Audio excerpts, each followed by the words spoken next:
Hi guys, my name is Tommy Atomic Rodriguez. This is Arts 101 for the month of May 2012. This month we have a very short arts-filled show with many great interviews and events. Up first, we'll take you up to Hollister for an opening night of the Open Studios at the Black Sage Gallery.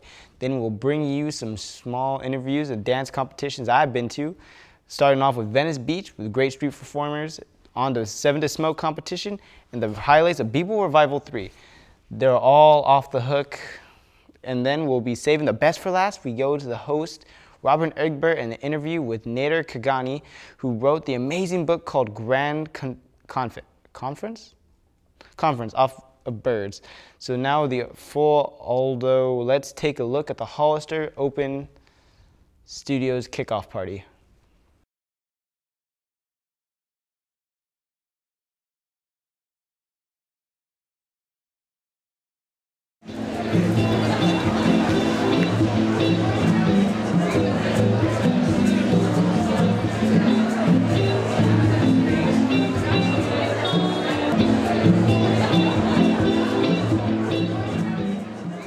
Open Studios is an event on the last weekend of April in San Benito County that allows the public to go into different art studios and see where and how art is made. The artists who are participating are all professional artists, and many of them have been at their craft for many years. And part of what Open Studios is about is education, so that people can actually see the processes and the tools and get the feeling of what a studio is like. I love it when they come into the studio because I work by myself all year long. And so for me, it's a chance to share the process of how I paint, what I do. And so it's great. The adults ask questions that are more like, what did you use? What was your inspirations? And the children will say, why did you use red here? You know, it's great, you know. And so I love it when the kids come too, because I let them touch my art, and I want them to experience it and not be afraid of it. You know, with the economic things that are going on, stay at home and create. It's the cheapest thing to do. It's a lot of fun, and the results are fantastic. By having this event at the at the Black Sage Gallery, the opening tonight, we hope to kind of inspire people to go on the tour, which is free. And the maps are available at the San Benito County Arts Council website, which is sanbenitoarts.org. And it's just 2 nice days, April 28th and 29th, from 10 to 4, where people can kind of get in their cars and go for a little ride. And we have 15 artists and 1 winery on the tour.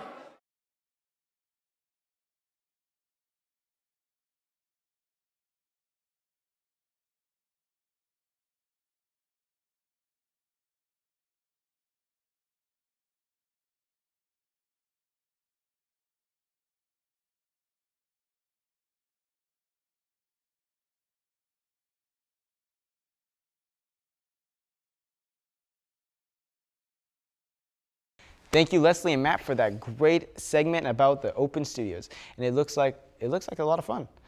Up next, 3 events went up first: the street performances of Venice Beach, then 7 to Smoke competition, but last, but my personal favorite, B-Boy Revival 3. The highlights: sit back, relax, and take a look. Hey guys, what's up? My name is Tommy Atomic Rodriguez, B-Boy Atomic. Welcome to another episode of B-Boy Play-by-Play. This is where I talk to you about b-boys, poppers, lockers, any other type of hip-hop dance out there that's trying to do their thing. I just recently took a trip down to LA. Now LA's got a lot of scenery and a lot of culture. A lot of scenery. We got Hollywood, Disneyland, Anaheim, and my personal favorite, Venice Beach. Now Venice Beach has got a lot of culture worldwide. People come from all around town. We got skaters, graffiti artists, people who just sculpt just to sculpt. And these people just having fun. Now we're down there and we caught a group of b-boys who've been doing their thing for about 10, 11 years. Now these guys, they be doing their heart and soul, and this is how they make a living. They honestly gather the crowd together and they try to make the best street show possible. Like this one guy, he starts getting into some windmills, doing some nice trippy flips. Now who says big guys can't dance? He obviously proves every big guy wrong. If you're a big guy and trying to say, oh, I can't dance, I can't break, blah, blah, blah, then you're wrong. Take a look at this guy, doing his thing. Anyways, And then we get into one of the skinnier guys. He be doing so many crazy flips and tricks. And then at the grand finale, all you see is one man just run up, do a flip over 5 people. Let's get a slow-mo of that. He's running, he's running, he's running. Bam! Obviously, these guys know what they're doing. These are done by trained professionals. Now, you know what? I'm not going to just talk about it. I'm going to let you guys view it for yourselves. You know what? I'm Tommy Atomic Rodriguez. Keep it locked. B-Boy Play-by-Play. Peace.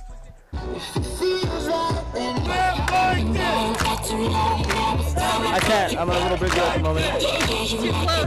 Not close enough. Not close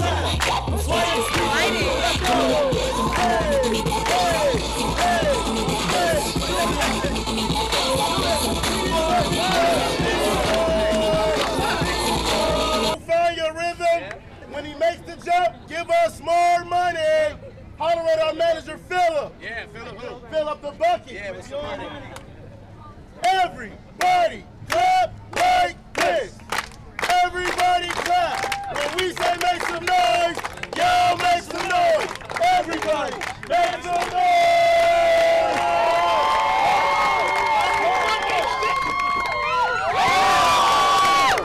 Ladies and gentlemen, let's go show. If you like the show. Hey, what's up, everybody? My name's Tommy Atomic Rodriguez. Welcome to another episode of B-Boy Play-by-Play. Now today, we got a special treat for y'all. 2 competitions held at one time. The first one we're gonna talk about is a jam called 7 to Smoke. Now this jam's been on tour for quite some time now, and this is the first time it's ever been held in the Bay Area. The rules are real simple. The DJ will play music for 25 minutes. The 7 competitors will go 2 at a time to battle. So say if I'm going first and you're against me, you'll go, battle me, I'll go. And if I win, I stay on the floor and you'll go in the back of the line. But if you win, you come in my spot and I go in the back of the line. And that just keeps going on and so forth. It's just a giant cycle. Music plays for 25 minutes. So all you hear for that 25 minutes is the DJ playing great music, every B-boy and showing off their skills with flips, tricks, anything to do to get that one judge vote. But that wasn't the only event held at the high school that day. Later on, soon after the 7 to Smoke battles, we had what we like to call the Octagon. Yes, kind of resembles like the USC Octagon, but much smaller and a much different approach. Dancers had to test their skills and dance and not hit a cone. If you hit a cone and moved it from the caution taped area, it's an automatic disqualification. So everyone has to test their skills dancing in, out, and around the circle. You can touch the tape, but you can't hit a cone.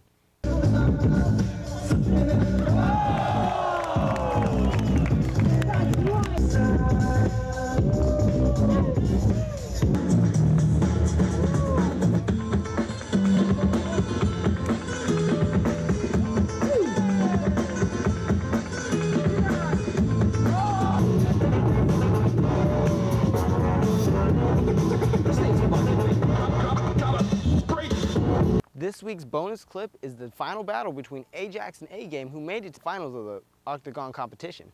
Let's take a look. Ajax.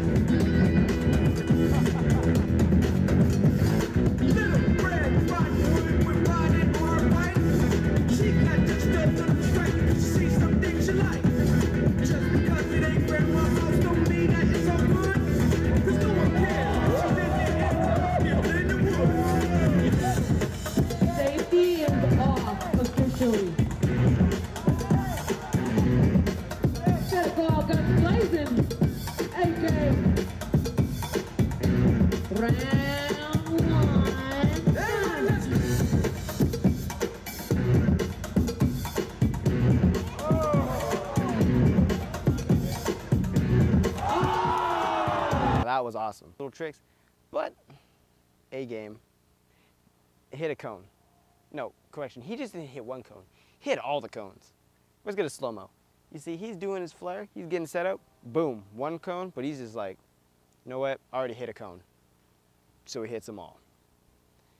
You know what, that's all the time I have for today. Thank you for watching. My name's Tommy Atomic Rodriguez. Keep tuned. Next week, we'll have a better video for y'all. Peace.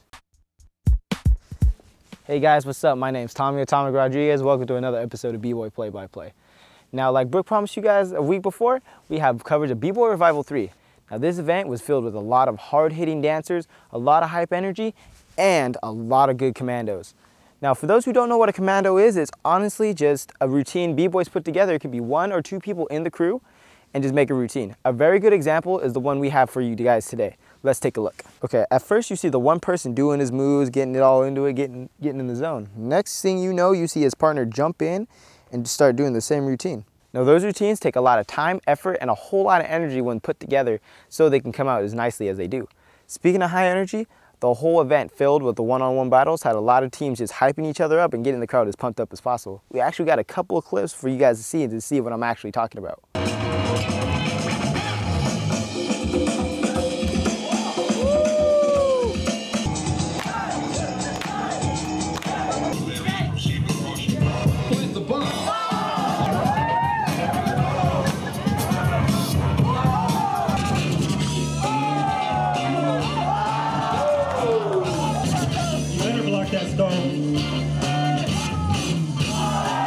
Now see, like I said, a lot of excitement and a lot of energy.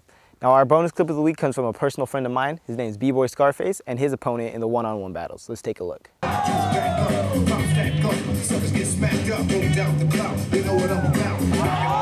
sleep on them.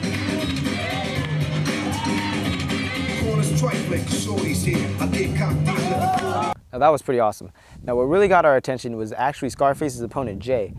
Let's get into a slow-mo of his set and what really caught our eye. A lot of fancy footwork is showing everybody he's not afraid of anybody who gets in his way. Scarface or anybody else who hops into a battle with him. He's setting himself up to go. 1, 2, 3. Bam! Jumps on his hands, lands perfectly on his back. Calling out Scarface. Well guys, that's actually all the time I have for today. My name's Tommy Atomic Rodriguez. This is B-Boy Play by Play. Next time we'll have another video for you guys. Well, just remember, B-Boying isn't just a dance. It's the lifestyle we choose to live. It's getting late. I gotta get home for dinner. I gotta run. Peace.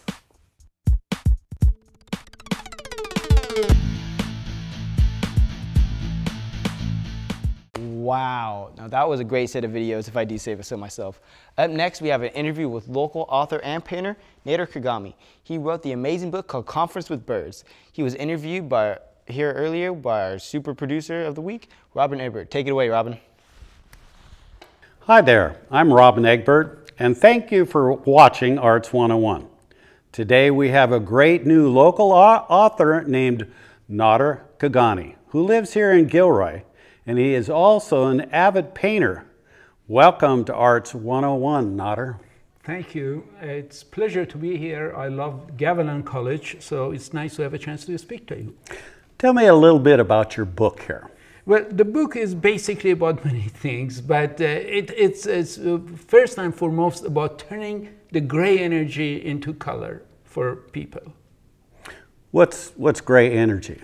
The gray energy builds up in us when we want to do something and we have a problem doing it. And we find many excuses, like I can't draw a straight line, like, oh, I don't have any talent. These all build up a gray energy, which we get stuck in. And then when color comes, it's an opening for us to fly out. You know, we were talking earlier and you were telling me about there's several birds in your book. Tell me about the birds. Well, how could you go to Gavilan College and not think bird? After all, the symbol of college is a flying bird. Mm-hmm. Did that have something to do with the book, the title of the book? Maybe. But the birds have been muses to human since beginning of time. They have elevated the soul of the artist to a special land, to a place where elevated harmonies of hues actually exist, and sounds and so forth. Mm-hmm. Where did you get your ideas for this book? Well, the idea originally came from a book from 12th century called The Conference of Birds at Grand Park. I'm sorry, at that time there was no Grand Park. Called The Conference of Birds. Attar wrote that on 12th century. And the idea behind that book was birds got together. One bird found a feather in China and said, okay, this is a feather of our king of birds, or the creator bird, the first cause. and let's go and find him. So all birds get together and they find excuses not to go on this journey because the journey appears hard. For example, the parrot says that, you know, I'd rather go find the fountain of youth so I stay young and I can talk all the time. So other birds make excuses, and finally 30 birds get going. And the bottom line is they find God as an inward experience. So the inward experience interested me. And in my book is finding arts and inspiration as inward experience. You were telling me about most birds migrate north and south to north, but you have a bird that's going from west to east to Chicago. Tell me about that. Well, that's a poetic license that we can exercise. This is a falcon in the conference of birds at Grant Park. Falcon is the king of birds, and it takes off from California. After all, I live in California right now. It takes off from mountains of Santa Cruz and descends on Grant Park to preside, to be the chairman of the conference which is taking place at Grant Park. Now, I've heard that you also paint. What do you paint? The inward experience of painting also interests me. My painting, I believe the art which really works, particularly for me, is when you have one foot on abstraction, one foot on reality. Picasso always did that. His paintings always had some suggestion of reality because he didn't want to lose that touch. And that provides for a viewer a way of entering into the image. So I like to exercise that, have one foot on reality and one on abstraction. So the mixture of the two is what I like to paint, and that's what I do paint. So in your writing, you paint with your words, is that correct? Absolutely. That was the challenge, how I could translate the images into words. And I found there is a way to do that. Wow, I'm absolutely amazed. Now, tell me about the story behind this book here. The story behind this book is when an artist is filled with this gray energy that we talked earlier, he needs to have an outlay. He has attended the art school for over 10 years, which, by the way, I did in Chicago. And now he wants to express the images that are internal. He has copied nature a lot, and he realizes copying nature is not really art. So he wants to express himself. And to be able to express himself, he has to access the energy inside. And since he's stuck, the birds discuss whether they should help this artist or not. There is a songbird which this artist at some point in the past has saved. And the songbird is very interested in helping him out to go up this ladder. And by the way, every artist has to go up this mythical or metaphoric ladder to be able to discover the inward experience which translates into an image. Well, I was looking at the